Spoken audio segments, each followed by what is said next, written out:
everyone. So today we'll solve the last exercise of the chapter. This exercise is about exponents. Okay, तो उससे पहले हम थोड़े बहुत लॉज होते हैं जो एक्सपोनेंट के जो फॉर्मूला होते हैं वो हम देख लेते हैं. ठीक है, laws of exponent for real numbers. First one, ये बेसिकली हम सारे पहले पढ़ चुके हैं, एक बार रिवीजन हो जाएगा. देखिए, a to the power n into a to the power n, ये सारे फॉर्मूला है. क्या होगा यहाँ पे, a क्या है, एक बेस होता है और जो पावर में है m और n ये एक्सपोनेंट होते हैं. अगर किसी भी टर्म में दोनों बेस सेम है और पावर्स अलग अलग है तो हम उन पावर्स को ऐड कर सकते हैं. a to the power m into a to the power n is a to the power m plus n. यहाँ पे a क्या है, a कोई भी नंबर है विच इज़ ग्रेटर देन 0.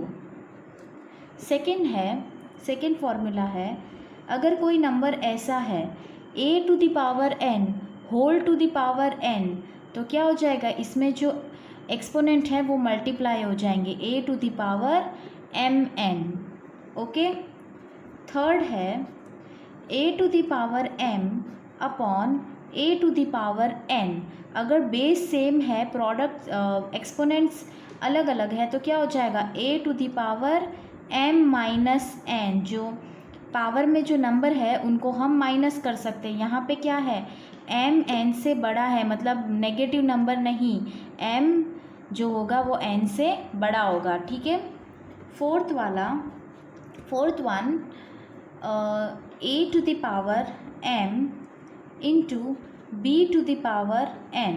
जैसे फर्स्ट में बेस सेम थी और एक्सपोनेंट्स थे वो डिफरेंट थे, अब यहाँ पे बेस डिफरेंट है और एक्सपोनेंट सेम है. a to the power m into b to the power n क्या हो जाएगा, a b whole to the power n. Okay.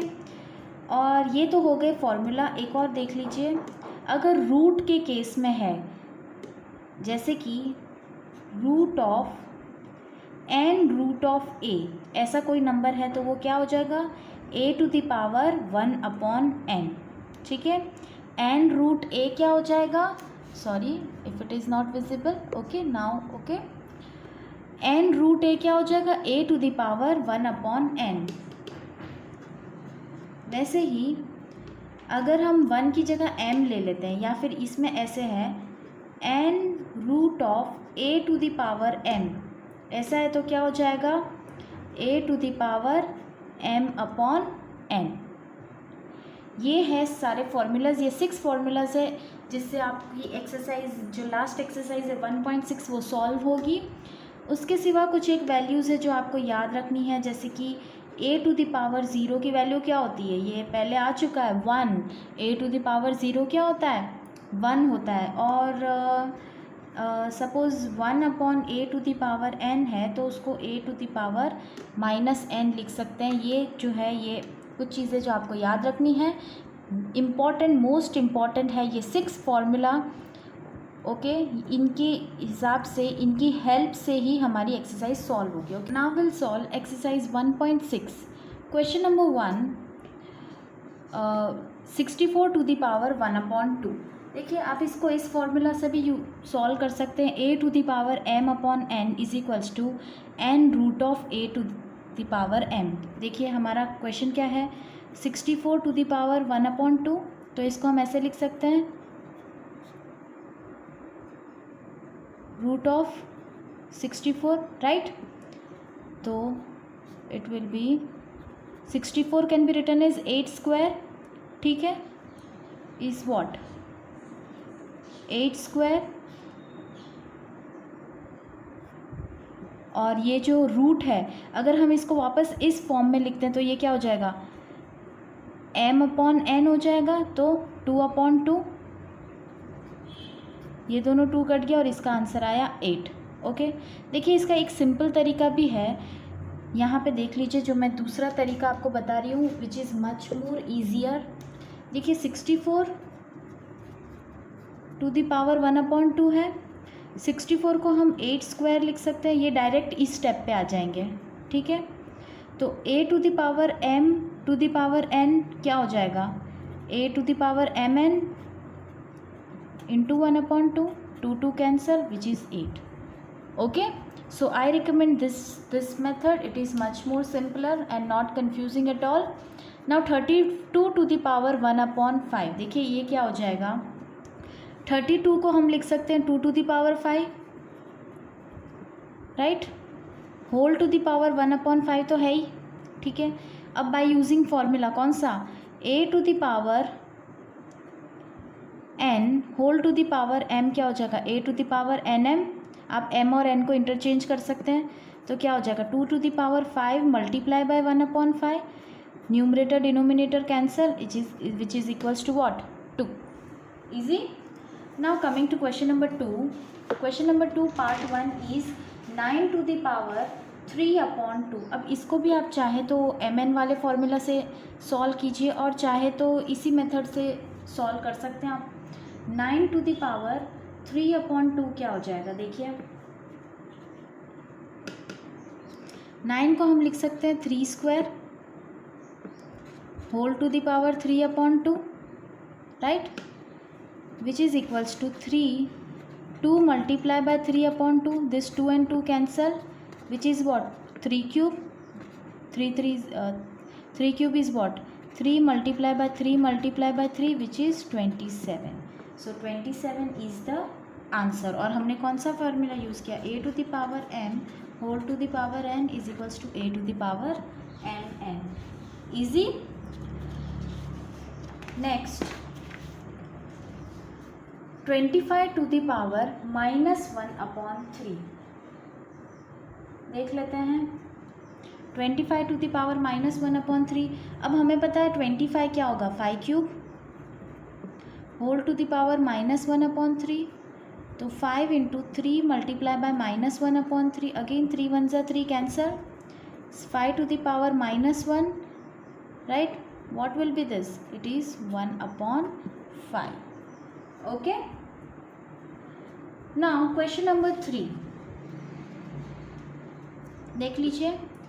2 to the power 2/3 into 2 to the power 1/5, ये कौन सा फॉर्मूला है, a to the power m multiply by a to the power n. अगर base same है और एक्सपोनेंट्स डिफरेंट है तो हम इनके पावर्स को ऐड कर सकते हैं, एक्सपोनेंट को ऐड कर सकते हैं. देयरफॉर क्या हो जाएगा, this implies that 2 to the power 2/3 into 2 to the power 1/5 is equals to 2 to the power 2/3 plus 1/5. ये हो गया हमारा रिक्वायर्ड नंबर. अब ये जो टर्म, जो पावर में नंबर है उसका एलसीएम कर लीजिए. 3 और 5 का एलसीएम हो जाएगा 15, तो 10 plus 3/15 which is what, 13/15. So this is the answer, 2 to the power 13/15. See second part of the question. 3 to the power 1/3 whole to the power 7 क्या हो जाएगा, ये देखिए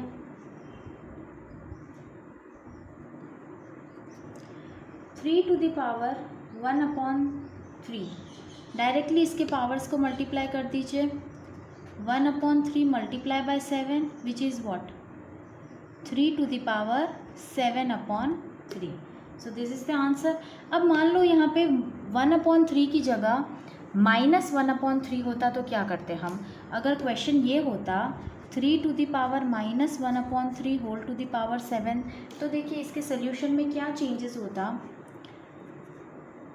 माइनस, अगर पावर नेगेटिव है तो क्या हो जाता, 1/3 टू द पावर 1/3 हो जाता,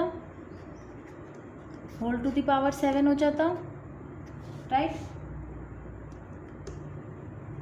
तो 1 to the power 7/3 into 1/3 into 7 हो जाता, तो 1/3 टू द पावर 7/3 हो जाता, तो 3 टू द पावर -7/3 हो जाता, right.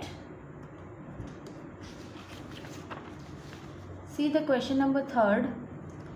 11 to the power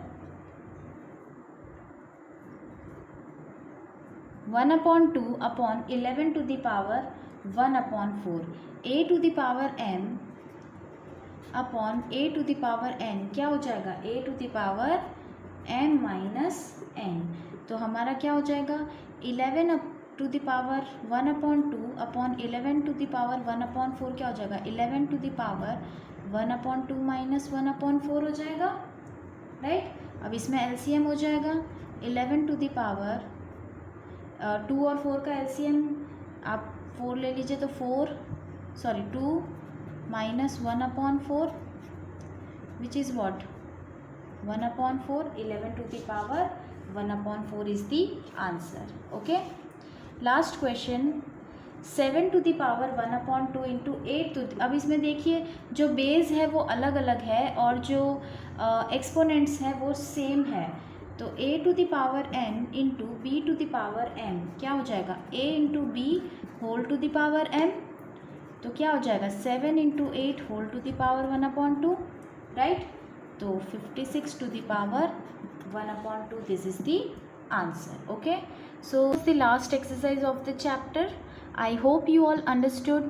If you have any doubt you can mention them in comment, and like the video, share it and subscribe to my channel Learn with Nikki. Thank you. Have a nice day.